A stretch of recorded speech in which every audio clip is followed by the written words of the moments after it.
vienen con dolor epigástrico marcado, vienen con náuseas, dispepsias, vómitos, dolor no solamente en el epigastrio cuando es el estómago, dolor retroesternal cuando es el esófago, que se puede ser compatible con diagnóstico diferencial con infarto agudo de miocardio.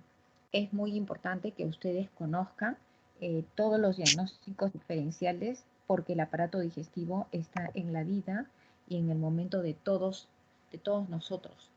El 75% pertenecen a constipación, a pirosis, a dispepsias, a distensión abdominal. Y otros, como acá indica, tienen diarrea, dolor abdominal crónico, no dispéptico, puede pasar desapercibido una patología del páncreas. Es importante conocer las características y el color y la forma de la materia fecal para hacer los diagnósticos diferenciales.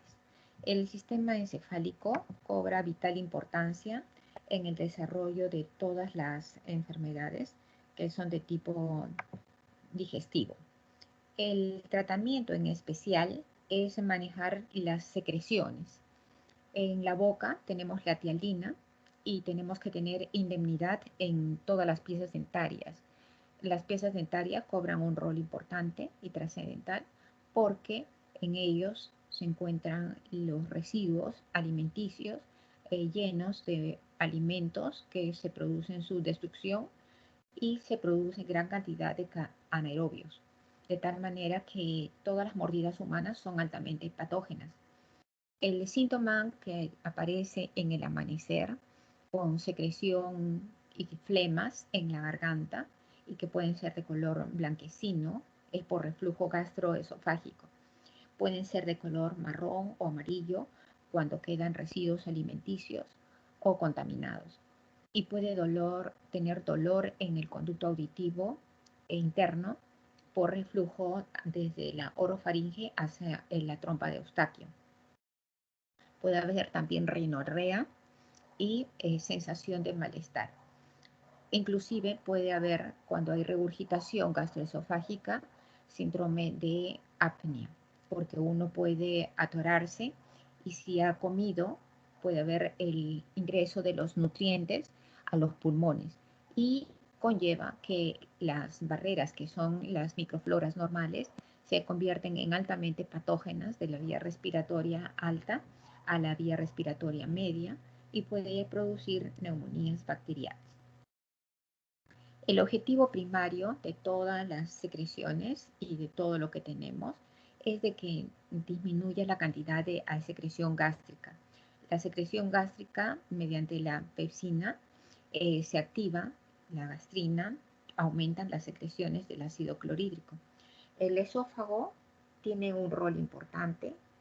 Al principio es asintomático porque es un tubo que cae por drenaje, pero nosotros hemos visto de que los primeros 3 centímetros del esófago tienen tejido muscular estriado para la deglución y la diferencia del tamaño del esófago hasta el cardias es tejido que es músculo liso y tiene movimiento. Ese movimiento se traduce en ondas peristálticas.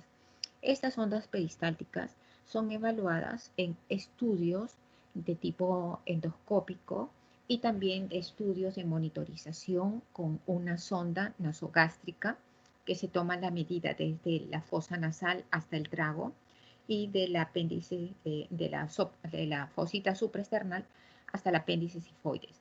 Ese es el tamaño para llegar hasta el 2 centímetros del estómago.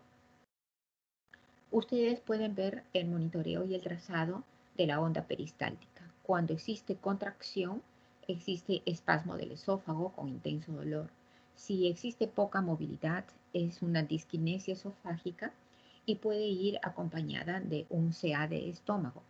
Y si existe alta motilidad, es porque trata de compensar la llenura que hay en el estómago para producir el buen vaciamiento gástrico o que el bolo alimenticio no ha sido bien masticado para la deglución.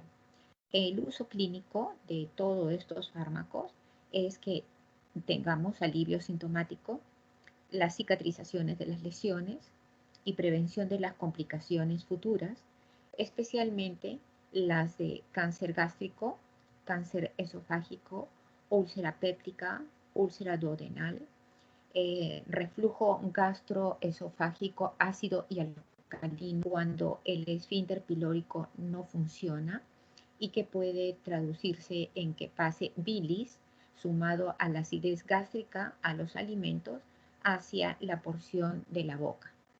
Si además hay infección por Helicobacter pylori, debe erradicarse cuando sea necesario.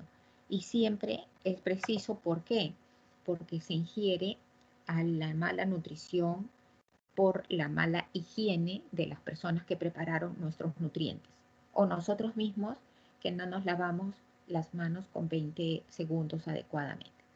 La inhibición ácida potente debe tener en la úlcera péptica un pH que más o menos es como de 4 para que tenga tratamiento adecuado y evitar la aspiración ácida en los pulmones. Hay úlceras de estrés, hemorragias digestivas, gastritis aguda. La gastroprotección se logra alcanzar con un pH de 5 y la hemorragia digestiva alta debemos subir a un pH aproximadamente de 6 con los fármacos. En el interior de la célula parietal, que es la que fabrica el ácido clorhídrico, los pH son de 3.5 a 4. Los valores menores a este pH son indicativos mediante el estudio de la pHimetría que van a dar el diagnóstico de úlcera péptica, úlcera gástrica, de acuerdo al pH. Si los valores son menores, como les acabo de mencionar, significa que existe hipocloridria o anacloridria, compatibles con el inicio de cáncer gástrico. Y también otra prueba especial que se debe evaluar son las endoscopías altas. En el protocolo de los trabajadores y también en el protocolo de todas las personas, debe haber una endoscopía gástrica anual. Allí se va a ver la motilidad, las características del esófago proximal, la motilidad de las sondas peristálticas, que es muy rápida, y luego la competencia de la zona cardial, ver si en esa zona existe cambios en la zona Z, que es la metaplasia gástrica, metaplasia intestinal o metaplasia colónica, cuando hay reflujo en la última porción del esófago. Eso hace un diagnóstico de enfermedad de reflujo gastroesofágico y que va a llevar a una displasia o una anaplasia de grado leve, moderado o severo, que es un cáncer gástrico. Un cáncer de esófago. En la porción del estómago, ustedes van a ver que en la endoscopía se evalúa la superficie y debe ser de un color sonrosado suave. Si es amarillento, puede dar indicativos de linfoma gástrico. Si ustedes van a ver una superficie que es rosada más hemática, es una gastritis aguda.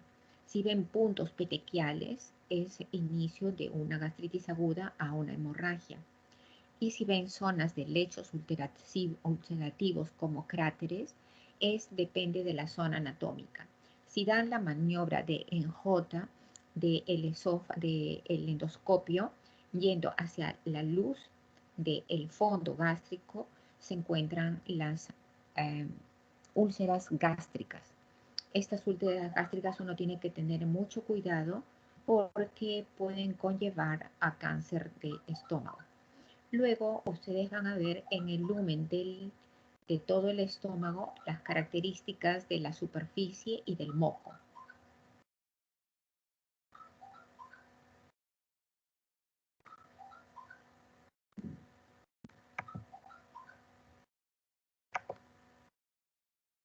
Aquí ustedes van a ver las características de todos los subgrupos en orden de presentación de lo que significa lo que debemos tener los antisecretores, que representan el 7% de todos los fármacos que se constituyen en el mundo.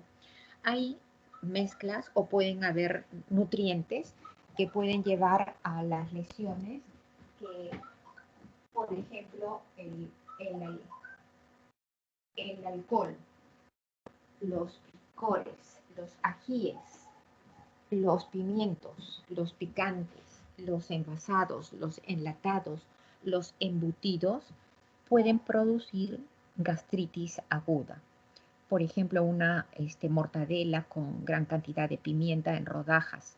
Eso produce incremento del ácido clorhídrico y puede llevar a que tengamos lesión, solamente por los nutrientes. Así que la primera indicación es la dietética, sin envasados, sin enlatados, sin todo lo que significa sin embutidos. Luego, sin condimentos y la comida estrictamente saludable.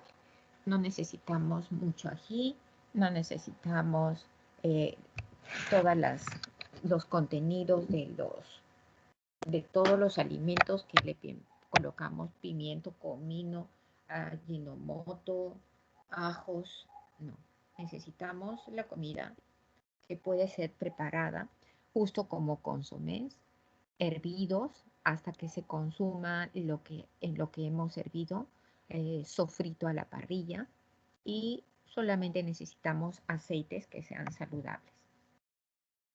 Los antiácidos del primer grupo son aquellos que van a tener los compuestos de bicarbonato de sodio y los que ustedes pueden observar en esta lámina.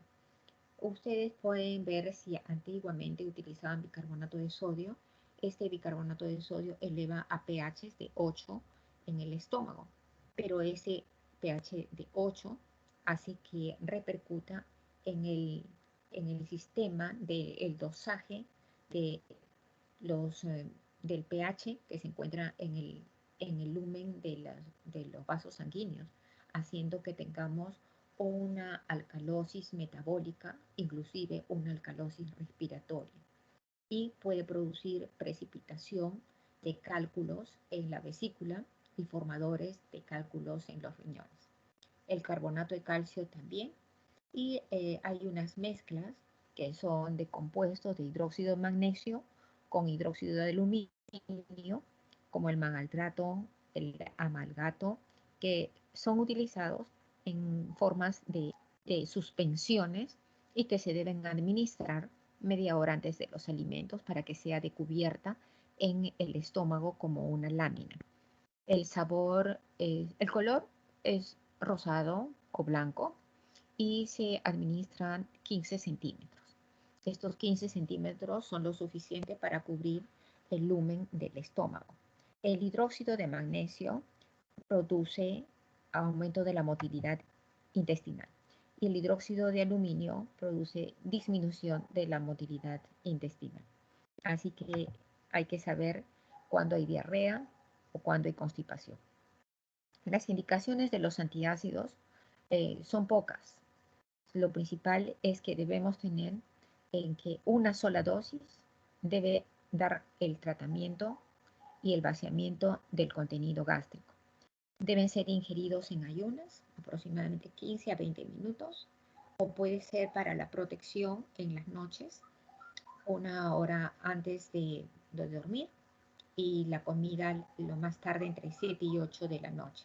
Esto va a ayudar muchísimo en que no vayan a tener reflujos y no vayan a tener gastritis. La vida serena, el estrés y no los ayunos largos van a hacer que no tengamos esta patología.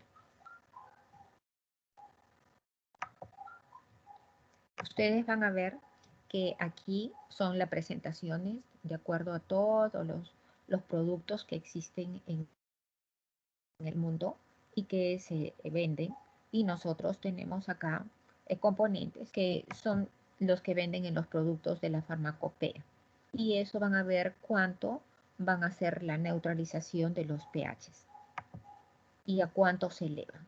Lo importante es que las características principales son en especial de que tienen que aumentar el pH en el lumen del estómago.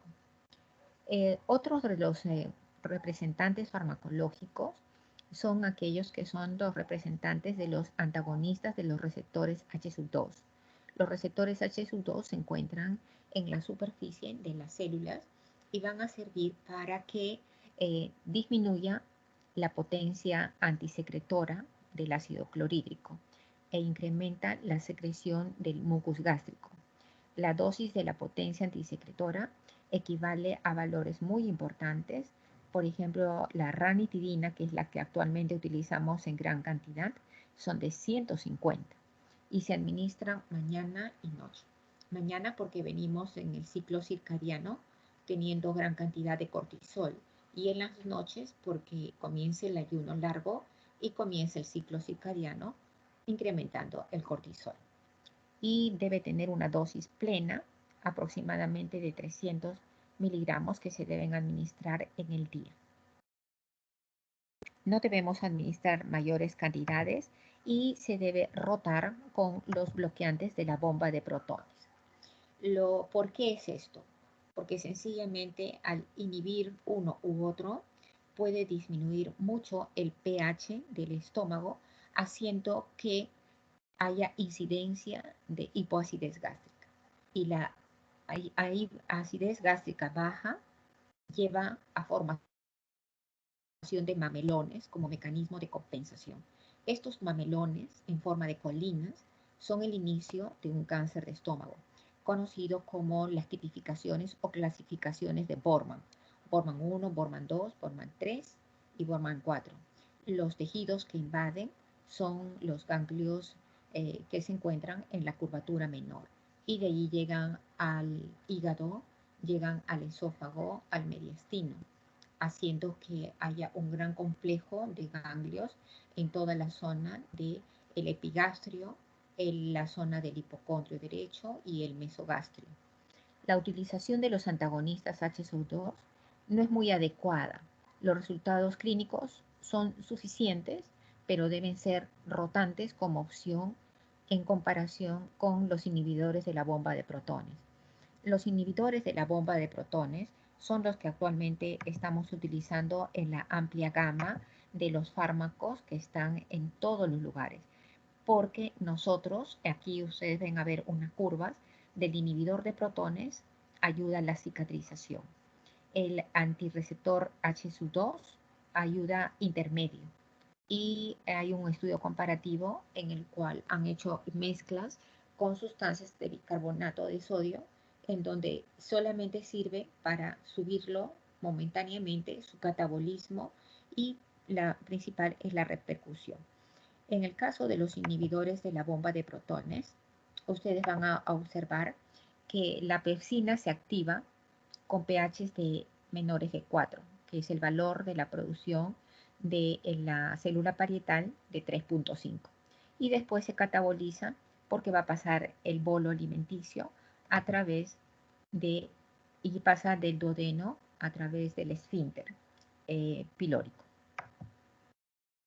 La elevación de la secreción gástrica va a hacer que nosotros tengamos como las características adecuadas para tener un mantenimiento que se requiere en nuestro medio.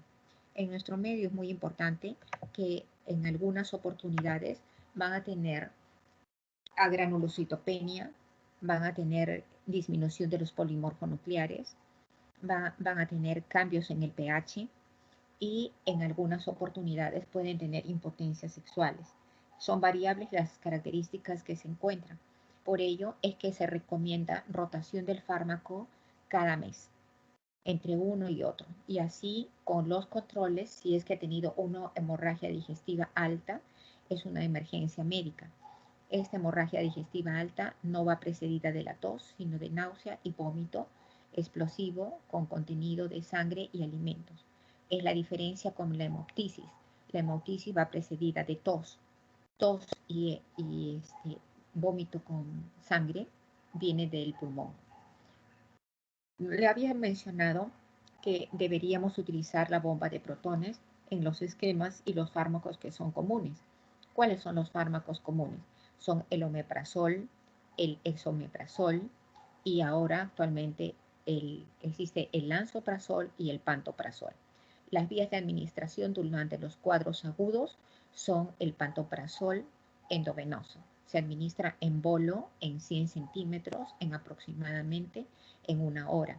Se debe administrar con cuidado y lo principal es que debemos verle la presión arterial, la reposición con cloruro de sodio para obtener la presión adecuada y posteriormente a ello, o en algunos casos en donde reciben otros tratamientos, por ejemplo los oncológicos, aquellos que tienen distecciones abdominales, se utiliza Dislep. El Dislep es un fármaco especial que ayuda a controlar el hipo. Tenemos en la parte del escaleno anterior izquierdo la baja del nervio frénico que viene de la CE4 y que va a producir hipo cuando existe gran irritación como mecanismo de respuesta y de llamada de atención para elegir y darles el fármaco. En el caso del esófago, es importante saber que se debe aumentar la motilidad esofágica teniendo metoclopramida o la domperidona. Esto se administra 3 veces al día, media hora antes de los alimentos, para que tenga motilidad intestinal. Como nosotros ingerimos en nuestro alimento y por la contaminación Helicobacter pylori, la Helicobacter pylori es una bacteria gram negativa que se encuentra en el estómago pululando, produciendo gran distensión abdominal, dispepsia, pirosis, flatulencia, ya que hasta las personas que tenemos o utilizamos pantalones o faldas o con correas, hace que uno se suelte el botón, se suelte la correa por la gran distensión. Así que la forma también en la vestimenta para los pacientes que tienen distensión abdominal es no utilizar correas, los pantalones en la cintura un poco más holgados y en algunos varones el uso de tirantes. La pauta principal es que se administra durante 1 semana a 10 días, variante de acuerdo al peso y al estado general del paciente, los inhibidores de la bomba de protones. Se puede utilizar la utilización de la amoxicilina como antimicrobiano de segunda generación y que se utiliza 1 gramo cada 12 horas.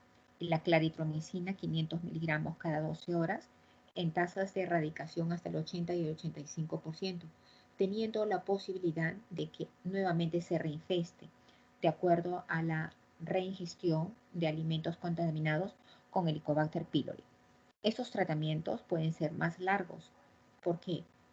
Porque sencillamente vamos a utilizar los inhibidores de la bomba de protones, pero los inhibidores ya saben que deben ser lo máximo 1 mes.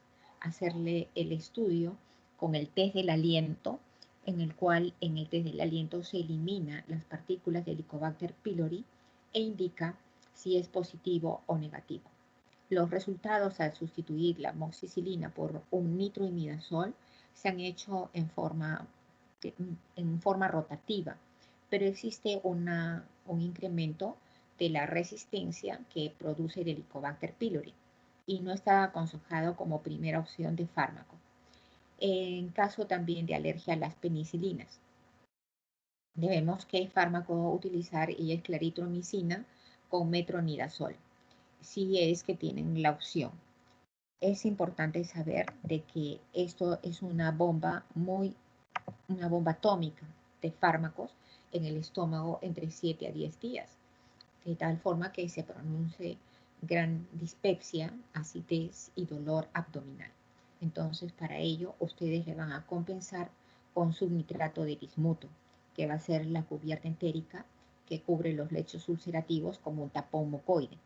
La erradicación del Helicobacter pylori debe ser también en otro esquema del omeprazol, el lansoprazol o el pantoprazol. Existen otras fórmulas de rabeprazol, pero no existen diferencias entre ellos. Solamente en el cuadro agudo, el pantoprazol endovenoso es el que va a calmar el dolor. El tratamiento previo con los inhibidores de la bomba de protones no disminuye la eficacia de los tratamientos triples que se puedan dar en el futuro.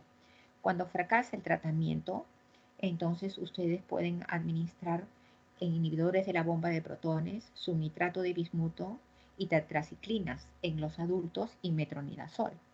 Pero en los jóvenes o en los niños que también pueden tener estrés o tengan esta patología, está proscrito el uso de la tetraciclina porque produce retardo en el crecimiento, produce manchas en los dientes de color oscuro y puede producir también el cartílago metafisiario de que no tenga crecimiento y haya retardo en la talla. Este régimen presenta elevada incidencia de efectos adversos, como les acabo de indicar, y como el paciente tiene lo que es el dolor abdominal, puede inducir al fracaso farmacológico en la administración. Todas las enfermedades de reflujo gastroesofágico son muy importantes porque son indicativos de signos y síntomas muy frecuentes. Esto es que ustedes van a tener síndromes esofágicos y síndromes extraesofágicos.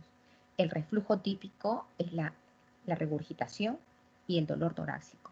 Muchas veces, cuando es agudo, puede semejar a un infarto agudo de miocardio, porque da dolor retroesternal anatómicamente y dolor en la espalda, en la escápula, a partir del séptimo espacio intercostal, que es la punta de la escápula, y es también el dolor que se presenta irradiado en el infarto agudo de miocardio. Lo que no da es dolor en el miembro superior izquierdo y no da irradiación hacia la zona del cuello.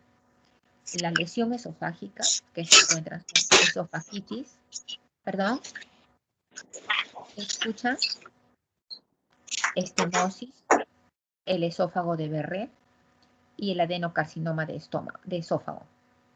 Puede estar establecida y encontrado otras erosiones dentales, rumiaciones, asma, laringitis, tos, sinusitis, otitis, fibrosis pulmonar por el reflujo y las neumonías. Esto es una enfermedad de reflujo gastroesofágico que puede pasar muy desapercibida y sin embargo es de gran utilidad en sus diagnósticos diferenciales. Las medidas higiénico-dietéticas y los antiácidos son a veces ineficaces porque necesitan dar tratamiento permanente mañana y noche durante 2 días de los inhibidores de la bomba y en la mayor cantidad de veces a las 7 de la noche para que la secreción del ácido clorhídrico en ayunos largos no se produzca la hemorragia. Los pacientes que tienen el reflujo deben dormir con 35 a 40 grados de angulación para poder tener no reflujo gastroesofágico. Hay camas que son manipuladas eléctricamente para tener y medir esa angulación en forma permanente y que no produzca las lesiones del esófago de Barré.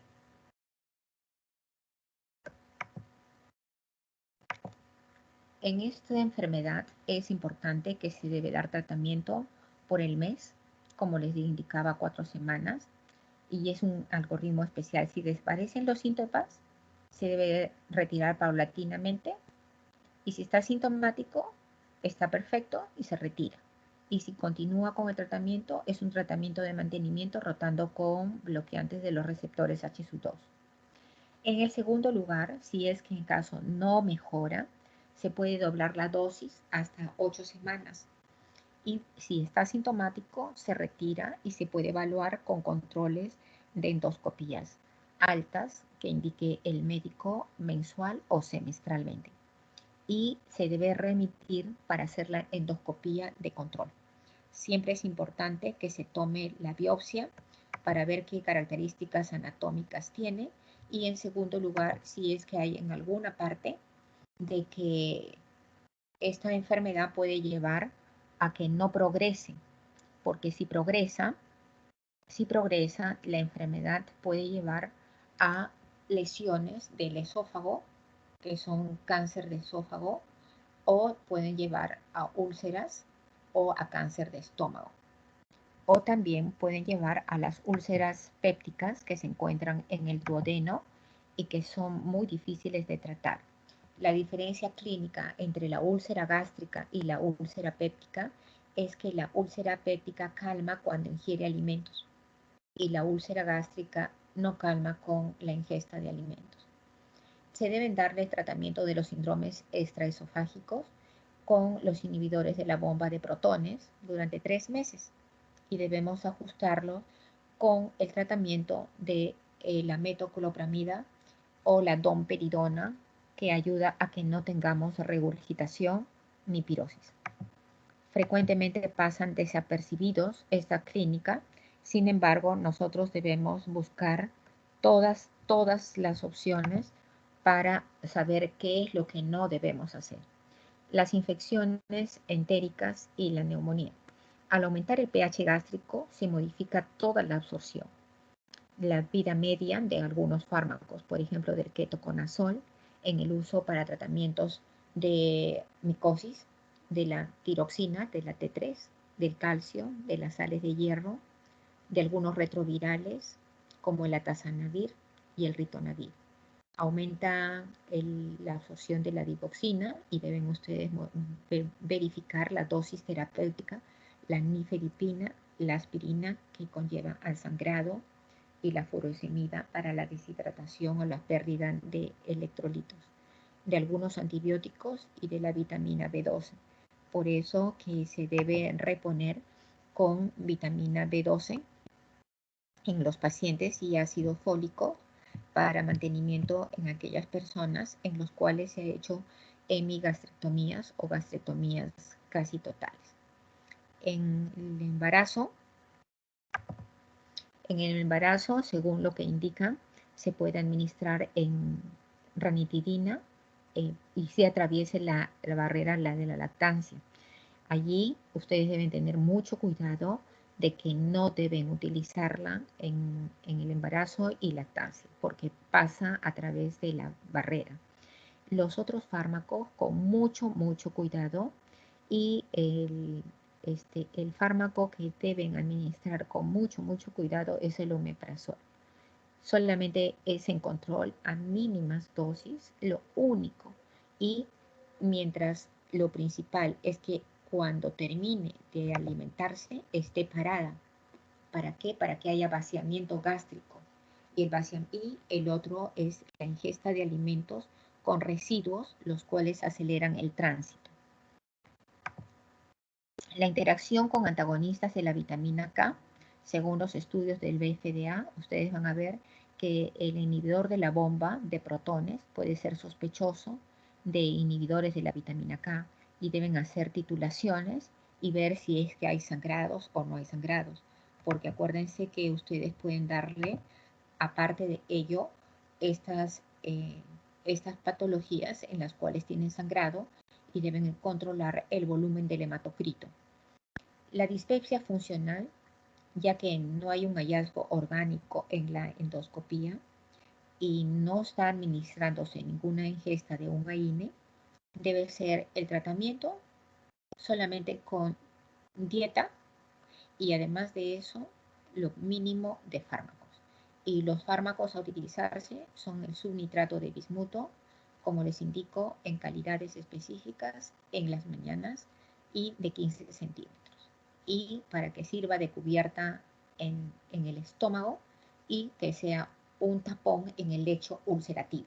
De esa manera va a funcionar, la gastrina se active y se produzca la alfombra de cubierta para tener un pH de más de 4.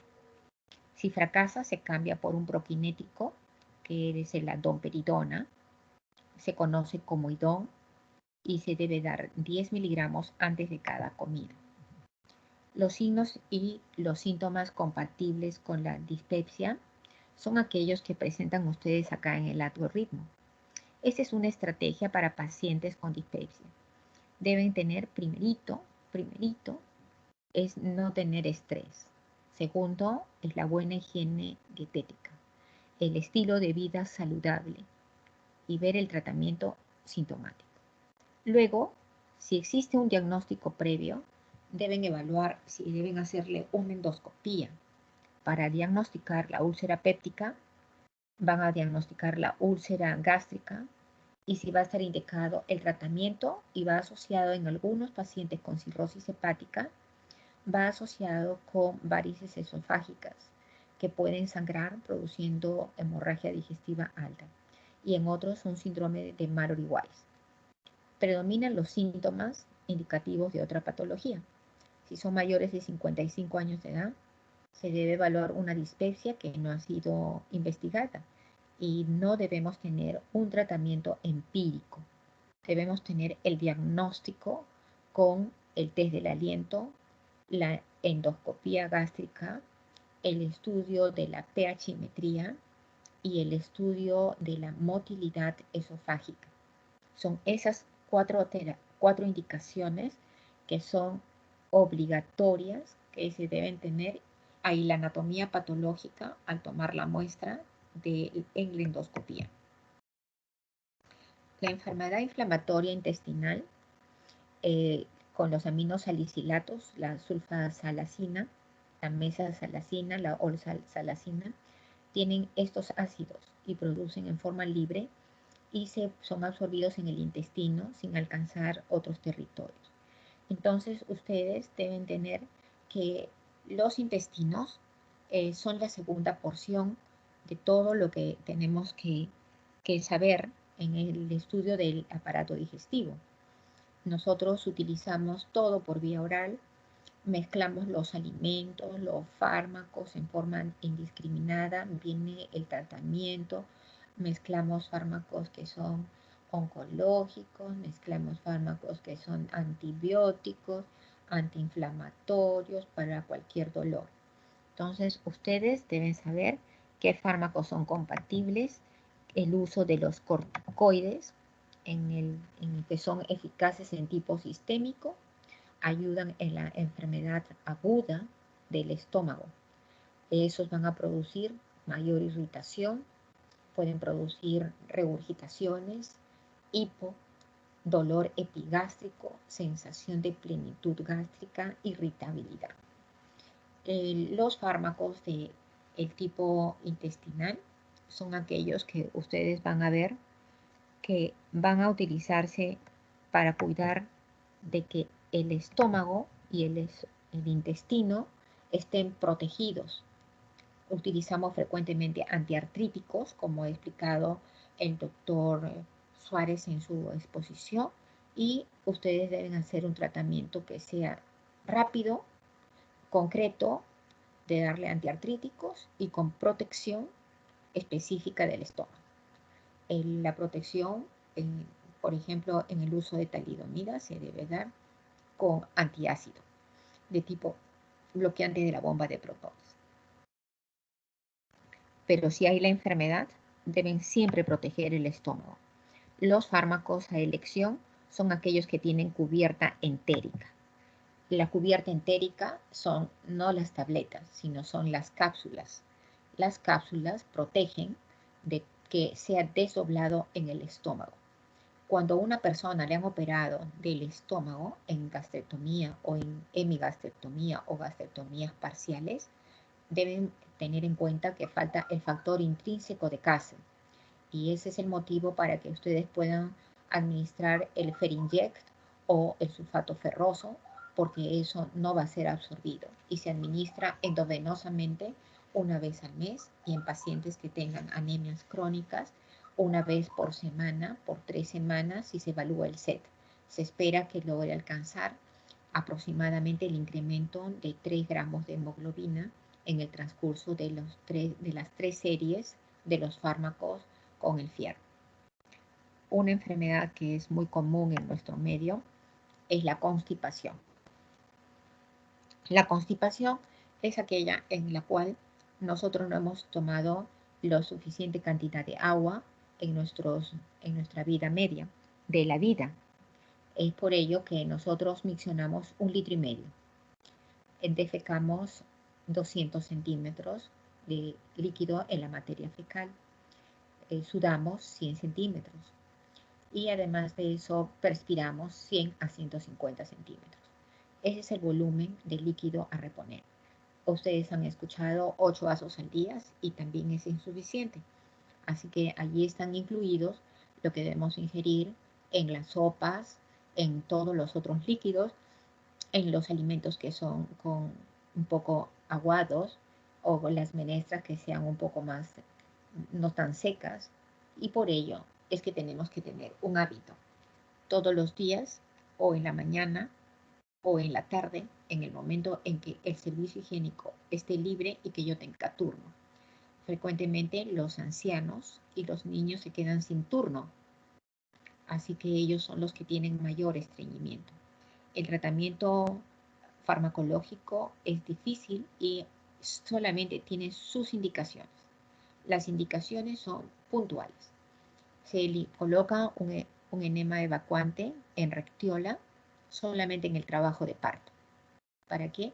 Para que en el momento del expulsivo, que es el parto vaginal o el parto de pie, la materia fecal no salga con la emergencia de la cabeza del bebé o con alguna parte del cuerpo del bebé y sea contaminado con heces.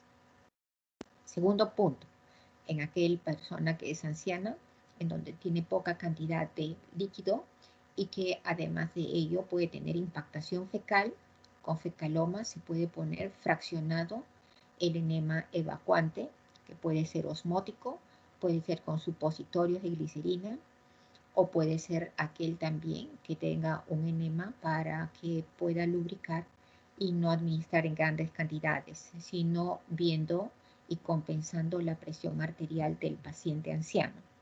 Entonces, aquellos que son los fármacos son aquellos que forman la masa intestinal, los suavizantes o lubricantes, y también en la dieta se debe ingerir, aunque sea una cucharadita de aceite en el arroz, o echarle mayor cantidad en las ensaladas.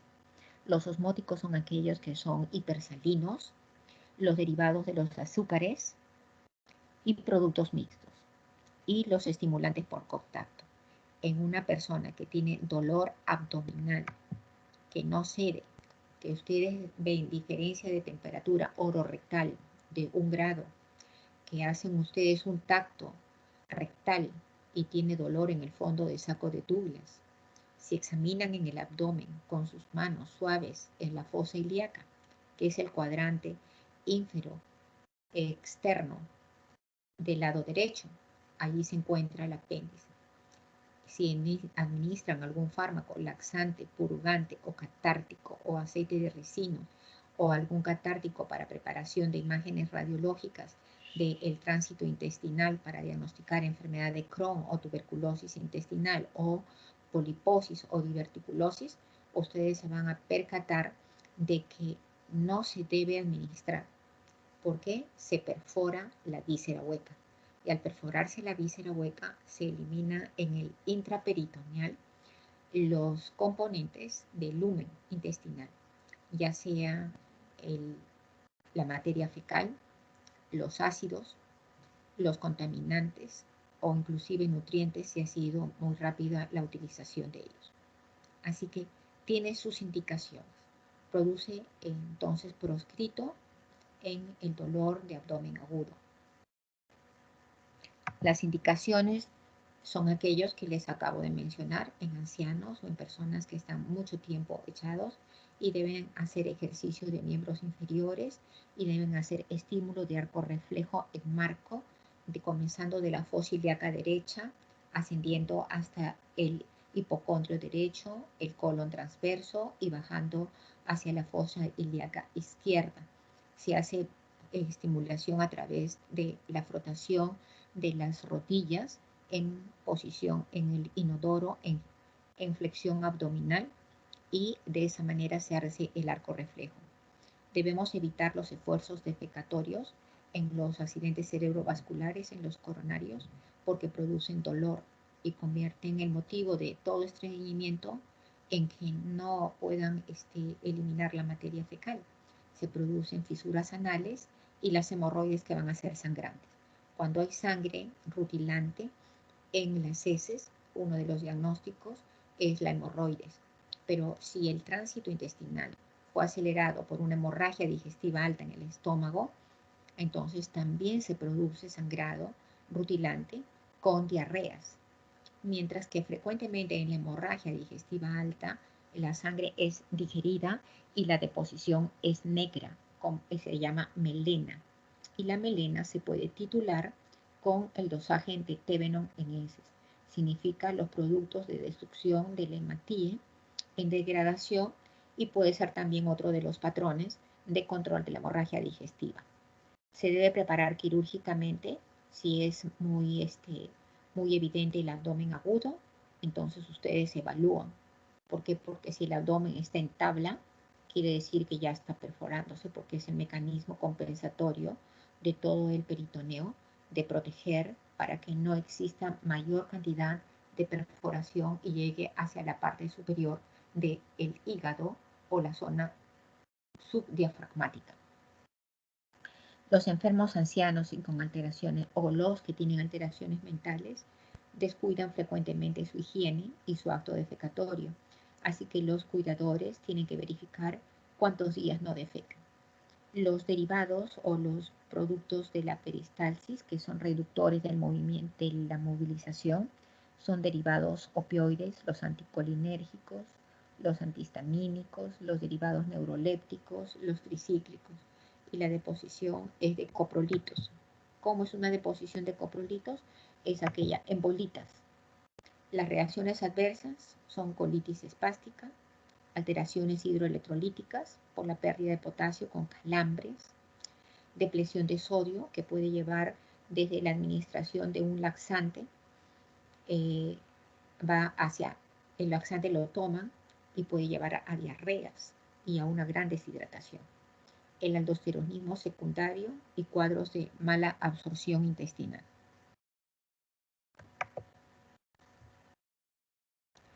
El tratamiento de los síndromes diarreicos, ustedes deben ver que debe priorizarse y restablecer el volumen sanguíneo. Deben tener la presión arterial adecuada de acuerdo a la edad, tomando presión inclusive en los neonatos, tomando presión en lactantes, porque hay esfingomanómetros específicos.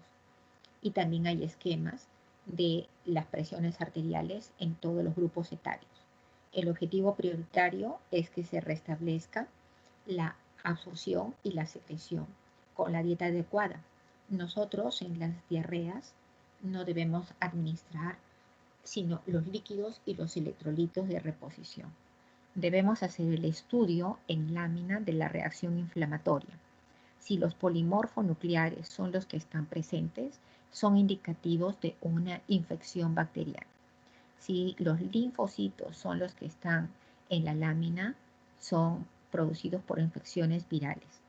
La mayoría de estos episodios pasan y se autolimitan, pero cuando atraviesan la membrana basal, se han desepitelizado todo el epitelio del enterocito y tiene 7 a 10 días de reposición, motivo por el cual se requiere darle los líquidos por vía de primero endovenoso si está con deshidratación aguda y luego darle el tratamiento con líquidos y electrolitos de las sales de rehidratación o de las sales de líquidas en frasco. Ustedes pueden preparar también, si es que no tienen, las sales de rehidratación oral en casa. Es una tabla que es del 4. Se administra 4 tazas de agua, se hacen hervir con 4 membrillos que tienen caolín y peptina en la cáscara y en las pepas, que es como una sustancia gomosa. Se echan 4 cucharadas de azúcar colmada y una cucharadita de sal al ras. En las sopas pueden preparar 4 zanahorias, un cuarto de fideo de cabello de ángel, con las 4 a 6 o a 8 tazas de agua para que se hierva y pueden colocar un pedazo de pollo sin piel y solamente para que tenga glicina, porque no se van a absorber los aminoácidos. Los antidiarreicos son aquellos que van a intervenir en la modificación del transporte de los líquidos y electrolitos, especialmente aquellos que son del potasio, del sodio y del cloro. Inhiben la síntesis de los icosanoides, de los glucocorticoides, de los alfa-2 adrenérgicos. Los inhibidores de la motilidad gastrointestinal son los derivados del opioide, son aquellos que calman el dolor, son aquellos los parches de morfina, son derivados del tramadol, y los anticolinérgicos. Hay algunos antibacterianos específicos que se utilizan como la furazolidona, que normalmente no debemos utilizar en ningún tratamiento antidiarreico si no se tiene el diagnóstico nosológico. Pueden bloquear los liberadores de hormonas, las prosecretoras, la oteotriazida, la somatostatina, son absorbentes y astringentes. Los opioides antidiarreicos son codeína, loperamida y difenoxilato. Quiero que ustedes sepan acá que se disminuye y retrasa la materia fecal, es lento la motilidad, no saca el agua necesaria, sino que es reabsorbida y eso endurece el contenido de la materia fecal y lo dificulta. Los derivados también del pamidronato van a hacer que los que son aquellos recaptadores de calcio para reabsorción ósea también producen estreñimiento. Su acción es antagonizada solamente por la naloxona cuando están administrados y hay unas intoxicaciones con derivados opioides. En el caso de la loperamida, no se debe utilizar. La loperamida atraviesa mal la barrera hematoencefálica. Algunas personas al ver que han tenido diarreas de tipo coleriformes utilizaban esto. Sin embargo, nosotros debemos tener la vía de tipo endovenoso libre. Debo utilizar las características de la vía oral y debo salvarla. Apenas puedo yo compensar la presión arterial, puedo pasar a una interfase de la mitad de la dosis endovenoso y la otra mitad comenzando por goteo, por gotas en la boca, por cucharaditas, por cucharadas, por traguito, por vasito, pero nunca una taza de un round. Eso es una tormenta, es una ola gigantesca en el intestino que produce más diarrea. La diarrea aguda dice aquí que se debe utilizar, pero yo quiero explicarles que esto es lo que estaban presentando. Actualmente ya no estamos utilizando en ninguna de las opciones y en el caso de las diarreas crónicas hay que hacer el diagnóstico específico de la enfermedad de Crohn y de la tuberculosis. Pero quiero mencionarle que produce después estreñimiento marcado. Por eso he puesto esta diapositiva. Pero quiero que la conclusión sea de que no debemos utilizarlo. No, por los efectos centrales. En los niños pequeños producen intoxicación central con movimientos distónicos que hacen que se desorienten, que tengan estereotipas, que además sean irreversibles. Por ese motivo es que les indico que no van a utilizarlo. No van a utilizarlo. La diarrea, acá indica las características de la deshidratación. La deshidratación es que yo voy a tener mis signos clínicos, ojos hundidos, lengua seca, hipotensión arterial, taquicardia y después bradicardia. Pliegue, signo del pliegue de la piel, que se demora en regresar y además de eso necesito reponer. ¿Cómo se repone? El volumen dependiendo de la cantidad de edad que tenga. Un niño que es un recién nacido y un lactante necesita en el primer y segundo mes 100 centímetros por kilo. Yo debo administrar en un preescolar 80 centímetros por kilo. En un escolar 60 centímetros por kilo. En un adolescente y un joven 30-40 y en un adulto 30-40 centímetros por kilo. Entonces, por kilo de peso. Yo del primer volumen debo administrar 20 centímetros por kilo de peso en bolo rápido. ¿Cómo lo coloco?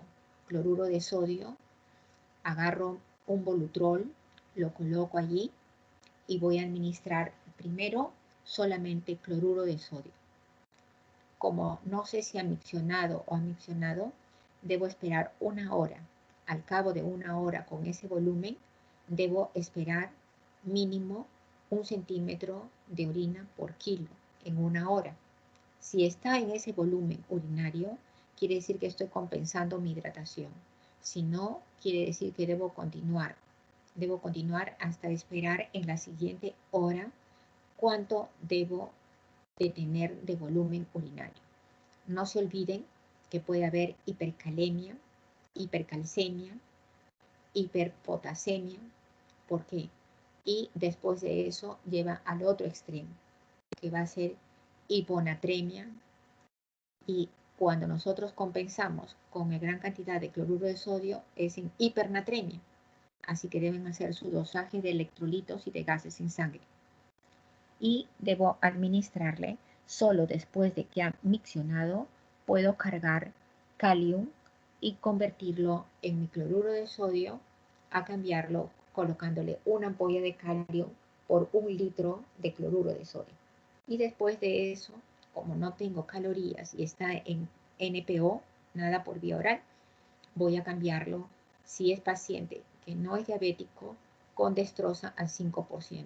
Puedo cambiarlo hasta el 12.5%, incrementando con volúmenes de dextrosa al 33% para llegar a 12.5%. Mayor de ese valor no corresponde a una vía periférica, corresponde a una vía central. La vía central tiene efectos colaterales, primero de poder tener un acceso viable, de que no se haya lesionado la vía, y además de que eso tiene una vía directamente a la circulación sanguínea del corazón y puede tener infecciones. Así que deben mantener las vías periféricas muy adecuadas y conservadas. Acá ustedes van a ver el intestino, acá los prosgenéticos y anteméticos. Los antagonistas de los receptores H1, como son la ciclicina, la sinacidicina, la prometacina. Los antagonistas muscarínicos, los antagonistas de ondansetron en pacientes que reciben tratamiento que son oncológico, y el granisetron, porque produce mucha náusea, mucho vómito. Pero ustedes pueden darle en los antagonistas de 2, van a utilizarles metoclopramida, domperidona y clevoprida. Los más utilizados son metoclopramida y domperidona. El costo de la metoclopramida es básico y está al alcance de todos. La domperidona es un poco más alto y la clevoprida es más. Así que ustedes deben ver el que esté al alcance del bolsillo del paciente, y también en el centro hospitalario que lo administren, que haya.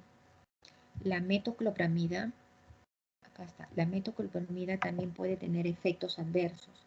Los efectos adversos pueden ser ansiedad, depresión, confusión y desorientación, alucinaciones y movimientos extrapiramidales, que es lo que le decían parkinsonianos en ancianos, y pueden ser mioclónicos en jóvenes y adolescentes.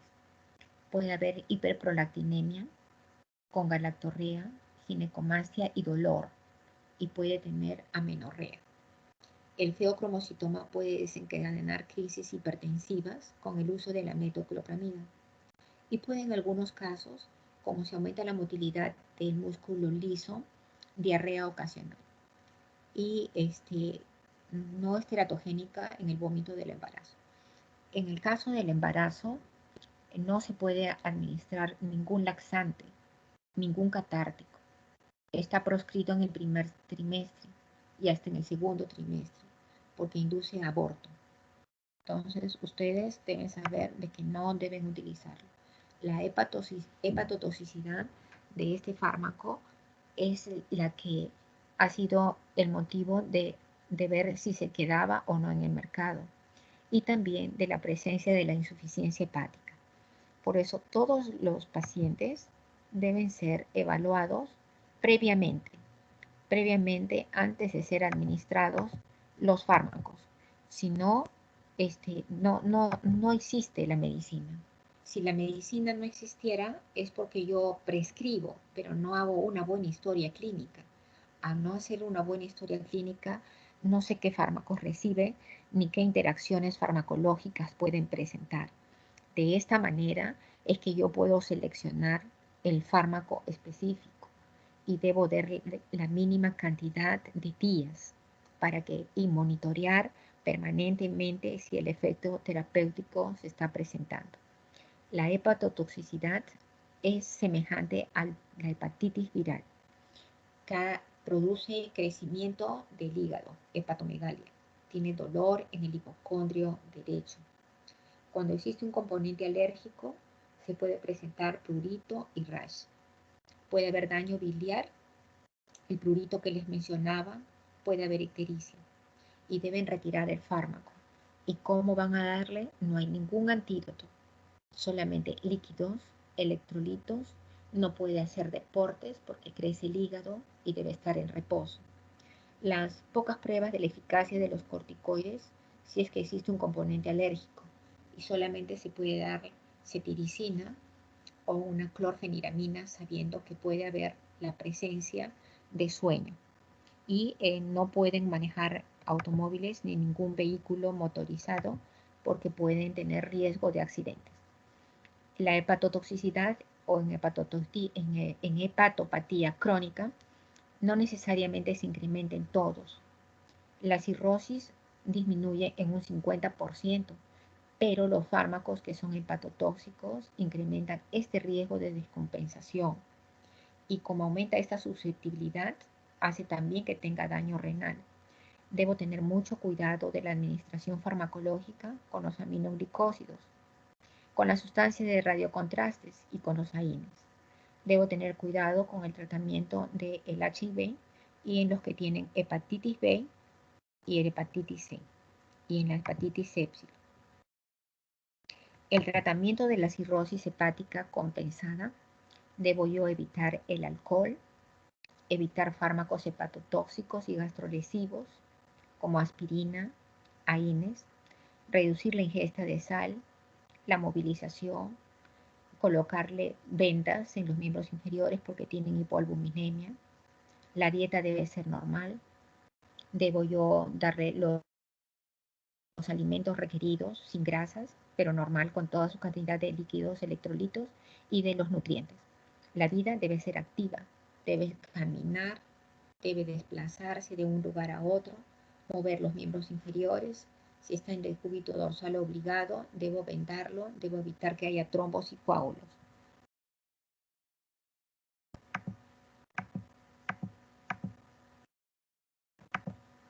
Entonces, yo debo saber que existen muchos efectos con respecto a todos los grupos farmacológicos que se utilizan en el aparato digestivo, desde la boca hasta la eliminación de la materia fecal, desde las patologías que se presentan y lo que va unido a todos los fármacos y a todos los órganos y sistemas y su repercusión. Así que en esta clase es tan importante porque casi todos los fármacos se tratan de dar por vía oral. Así que por ello deben tener la protección gastrointestinal, deben tener la protección de toda la cantidad de agua y electrolitos para evitar la constipación y que se queden algunos componentes y que pueda haber mayor reabsorción de ellos, produciendo toxicidad. Sí. A ver, ¿existe algunas preguntas, por favor?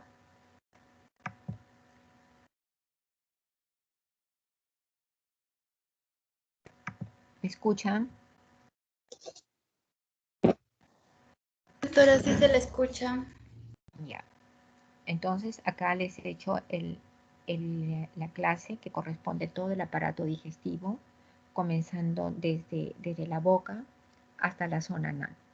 En enfermedades que son de la boca, algo importante, en la boca también puede haber muget, que es candidiasis oral, y se debe utilizar violeta de genciana o también sustancias que cambien el pH de la boca. Y tiene mucho dolor. Hay sustancias que preparan con derivados que son de anestésicos para calmar el dolor porque es una úlcera en la boca cubierta de una lámina blanquecina y eso es por cándida, donde se presentan en los pacientes pediátricos que no le hemos hecho buena higiene de las piezas dentarias o del cepillo. Cuando un niño termina de lactar, debe beber un poco más de leche materna sin que no va a pasar nada. Pero si ya es un lactante que es un poco mayor, deben darle beber un traguito de agua o 2 o 3 traguitos sin que se aspire en posición de semisentado para que pueda limpiarse la boca. Y luego comenzar la higiene con el cepillo dental, que es especial para los niños. En los niños se elige el tamaño del cepillo entre los incisivos. El tamaño del incisivo al otro incisivo es el tamaño del cepillo dental. Y nosotros también tenemos que tener uno con removedor para que circule, o a pilas, para que elimine todos los detritus alimenticios. Sí. Dígame. ¿Escucho? Doctora, buenos días, una consulta. A ver, dime en voz alta porque no escucho muy bien. Aló, ¿me escucha? Sí, te escucho. Doctora, buenos días. En el caso del manejo de las diarreas, he notado que algunos médicos, por ejemplo, prescriben también el uso de reposición de flora bacteriana. Ah, sí. Pero no se repone la flora bacteriana cuando tiene el cuadro de la diarrea. Cuando tiene el cuadro de la diarrea se barre toda la flora y debe reponerse en 7 a 10 días. El epitelio se repiteliza entre 7 a 10 días y por eso deben estar dándole la dieta 3 a 4 días. Y luego hay un fármaco que es de reposición de flora bacteriana para evitar las dispepsias y la distensión abdominal y se debe dar 3 a 4 días. En algunos pacientes que tienen grandes dispepsias y que tienen pirosis, que es producida por alguna otra microflora, pueden dar tratamiento de una cápsula diaria por un mes, que se llama Provact. Pero eso dependiendo del paciente, porque si el paciente ya tiene su materia fecal bien formada, esa materia, ¿cómo va a ser? La materia fecal blanca o hipocólica quiere decir que el páncreas no funciona. Si la materia fecal es oscura, quiere decir que es digestiva del estómago. Si la materia es con moco, viene del intestino delgado. Si la materia es con moco y sangre rutilante, es porque posiblemente tenga un pólipo en la zona colónica. Y ese pólipo debe hacerse de todas maneras una colonoscopía amplia o una coloproctología. Pero sí se reponen. Pero es variable, de 3 a 4 días, y en algunos casos no se dan dependiendo de cómo evoluciona el paciente. Pero eso depende del médico. Pero si continúa la diarrea, pueden reponerle las flora bacteriana. El yogur también repone flora bacteriana, que es el yogur griego o el yogur blanco.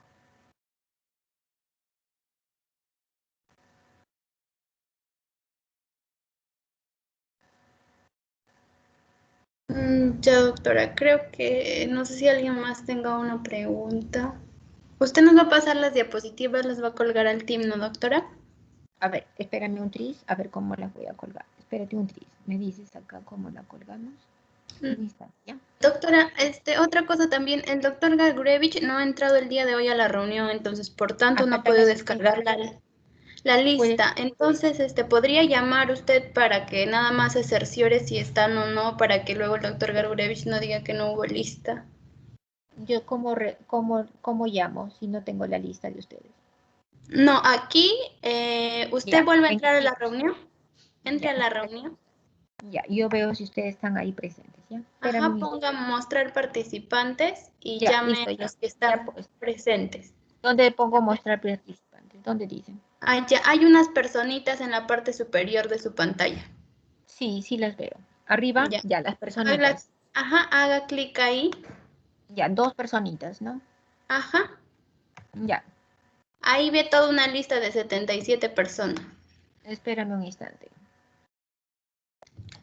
Sí veo 77 personas. In Ya. this meeting, 77. Ajá. Ya. Sí. Entonces yo llamo. Ajá, para que Ya, se cerciore y ya. Tú llama, yo te escucho. Tú llama, yo te escucho. Sí, ya, bueno. Adriana Bendaño. Ya la vi. A ver, ¿dónde está? ¿Presente está? Adriana Bendaño. Presente, doctora. Buen día. Emma Sí. Santana. Presente, buenos días. Buen día. Albeniz Orestes. Presente, buenos días. Buen día. Analí Mercedes Avendaño. Presente. Andrés Gustavo Segarra Toro.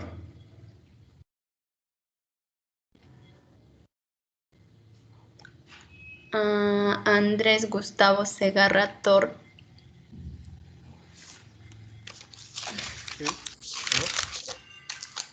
Ya, sí, te escucho. Anef Joana de Almeida Reategui.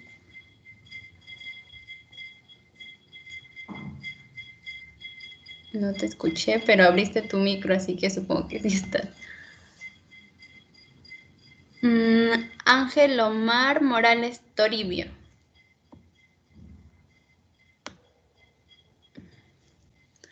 Ángel Omar Morales Toribio.